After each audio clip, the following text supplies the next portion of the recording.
Hi friends, మన life బాగుంది కదా, మన చుట్టూ అందరు ఉన్నారు కదా అని ఎవ్వరు కానీ ఫ్రెండ్స్ అదిరిపడొద్దు ఫ్రెండ్స్.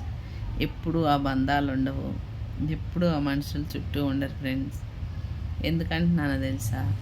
బంధాలని, బంధుత్వాల్ని, మన ఆవుని, అదిరిపాటుని చూసుకొని ఏ మాట పెడితే ఆ మాట అని ఎదటోళ్ళని హట్ చేస్తే ఫ్రెండ్స్, ఎప్పటికైనా సరే ఆ పాపం మనం ఖచ్చితంగా అనుభవించి తీరుతాం ఫ్రెండ్స్. ఇది చాలా వీడియోస్ చూస్తే భగవద్గీతలో, బైబిల్లో కూడా ఉంది అనిపిస్తుంది ఫ్రెండ్స్. నేను ఎవరిని ఉద్దేశించి అంటలేదు, మనసులో బాధగా ఉంది ఫ్రెండ్స్, అందుకని అనవలసి వస్తుంది. ఎవరన్నా బాధపడితే ఐఎమ్ సారీ.